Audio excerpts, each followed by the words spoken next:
भगवंताच्या डोक्यावर किती वजन असेल त्याचा अंत कोणाला गावला नाही. आणि आपल्याला जर वाटत असलं त्याच्या पायावर आपण मस्तक ठेवल्यावर देव लगेच मला पोहतोय. पण त्या पृथ्वी तलावर 33 क्वाड लिंग आहेत. त्याच्यापेक्षा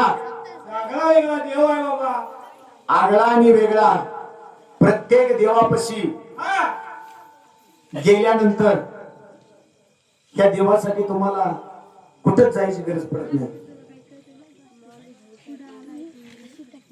भगवंताचं मंदिर आदमापुरात आहे.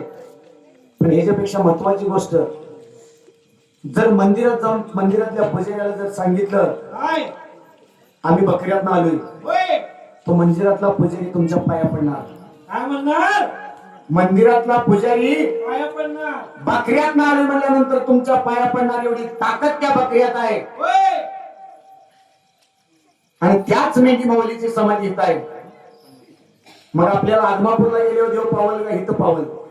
इथंच पावणार हो. देव तुमच्या घरी सुद्धा येऊन पावल, इथं सुद्धा यायची गरज पडणार नाही बाबा. पण त्यासाठी काय पाहिजे? काय हो? आपल्या भक्तीत दम पाहिजे. होय की.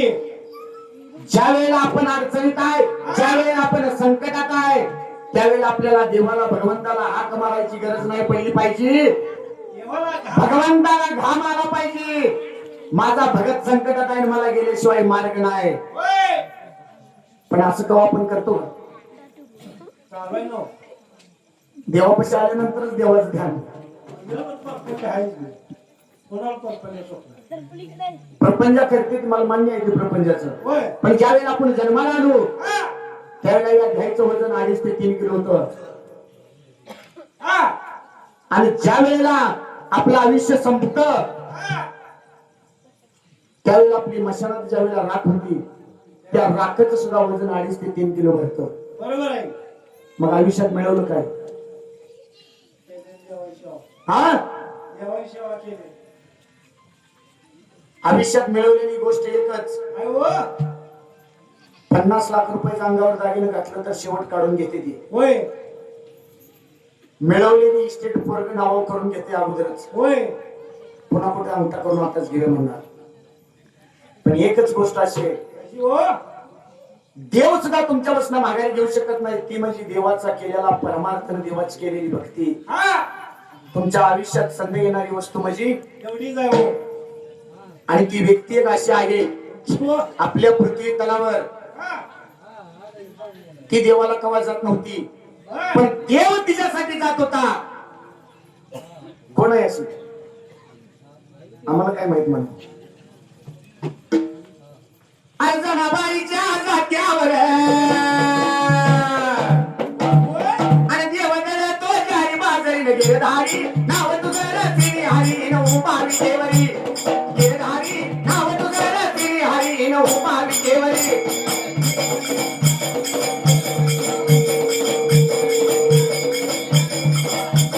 गिरधारी नाव तुझं तिरी हरी नऊ बावी देवरी. गिरधारी नाव तुझं तिरी हरी नऊ बावी देवरी.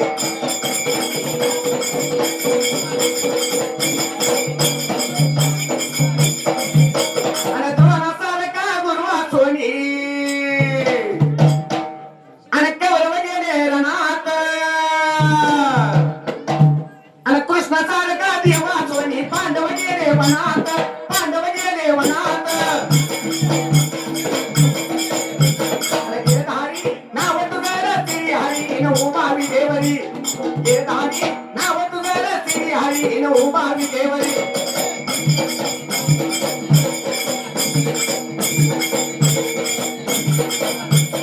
रामासारखा देवा सोनी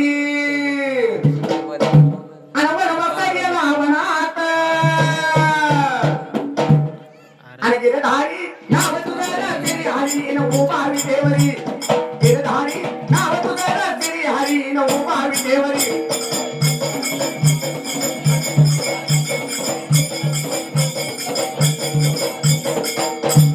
देवा या भगवंतापाशी एकच आहे,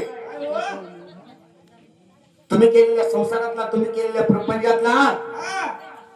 1 रुपया माझ्यासाठी लावा, हा. त्याला 10 रुपये दिल्याशिवाय सोडणार नाही. नाही बाबा. पण माझ्यापाशी येऊन हा. माझच खाऊन जर माझी बाप काढचाल हा. तर त्याला यमपुरी दावल्याशिवाय सोडणार नाही. खरंय बाबा. का? हा. तर जो भगवंत असा आहे. जा. आता तुम्ही ध्यान देऊन ऐकलं असेल तर तुमच्या लक्षात आलं असेल. पंचाच्या चावडीत शाप देऊन स्वतःच्या बहिणीच्या कपाळाचं कुक्कू पुसलं, त्याचं नाव बाळू धनगर आहे. खरंय देवा. मग तुम्ही आम्ही किती टिकणार? त्याच्यामुळं साधा पाचवा आहे मग. टिकल का आपण? अजिबात टिकत नाही. आणि मी तर अशा मताचा आहे, असं का? आपण आयुष्यात काय? वर्षाला जर 1 लाख रुपये प्रपंचात कमवत असेल, हा. त्यातलं कमीत कमी 10,000 रुपये देवाला लावतो. बरोबर आहे. का लावतं? हा. तुम्ही आज देवाला आलाय सगळेजण. होय. येताना एखाद्यानं गाडीवर आणला असेल, तुम्हाला गाडी नाही म्हणून, होय.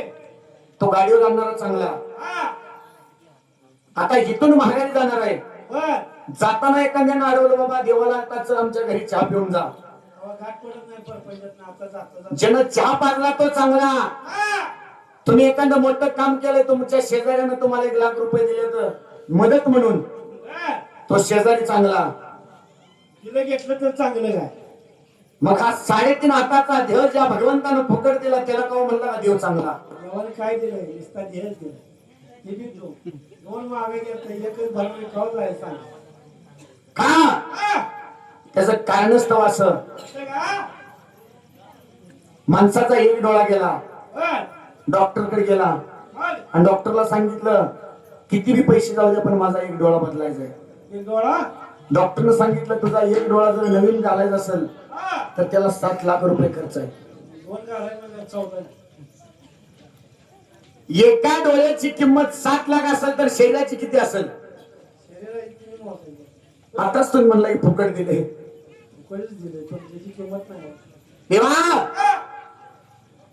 भगवंतानं फुकट दिलंय पण त्याची किंमत कळत नाही.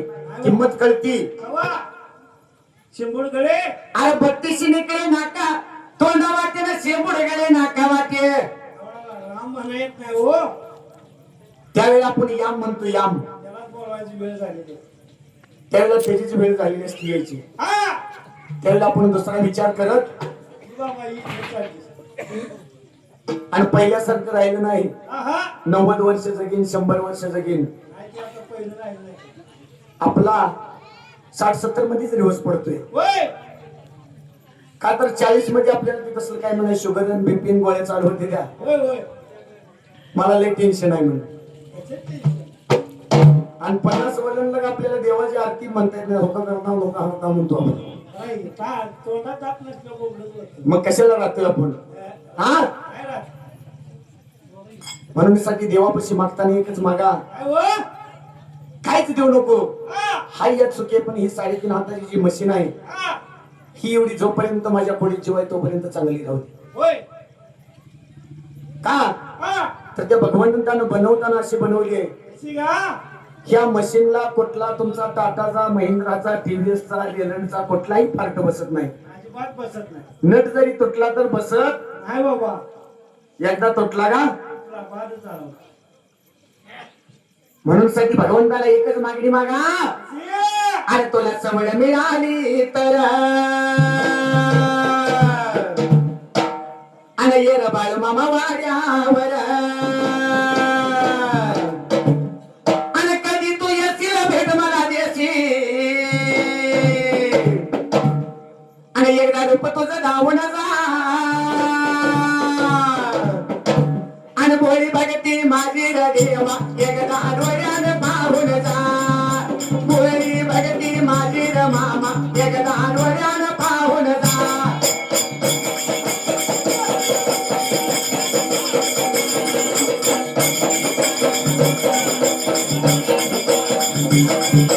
भोळी भगती माझी रे देवा एकदा डोळ्यानं पाहून जा.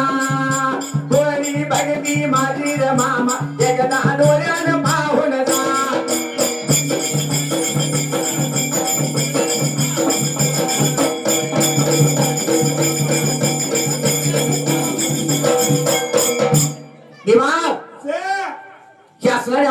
विचार केला आपल्याला मोहर जायला वाट मिळत नाही.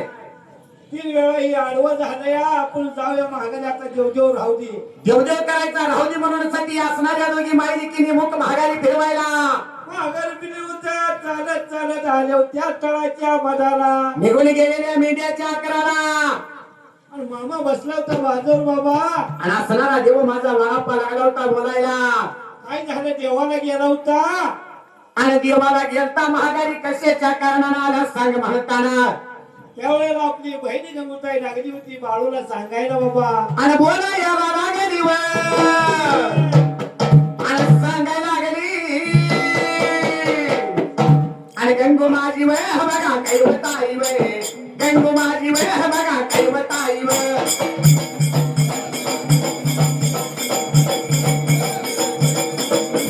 बाळू माझ्या वे देवा कैव मामाला बाळू माझ्या वे देवा कैव मामाला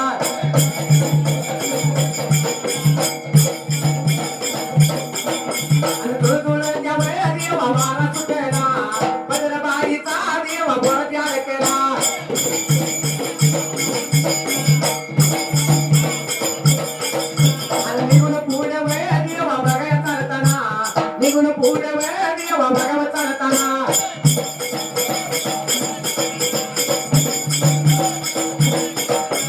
पाच पैऱ्या वे देवा कैव भुजिंग पाच पैऱ्या वे देवा कैव भुजिंग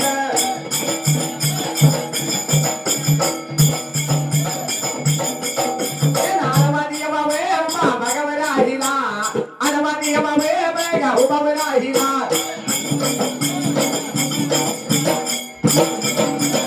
आणि एवढे देवा वे बघा कैव सांगताना एवढे देवा वे बघा कैव बोलताना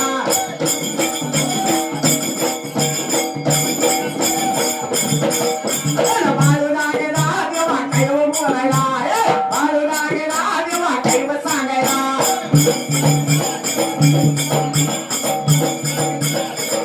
आपल्या वेगा वे देवा कैव बहिणीला आपल्या देवा वे बघा कैव बहिणीला.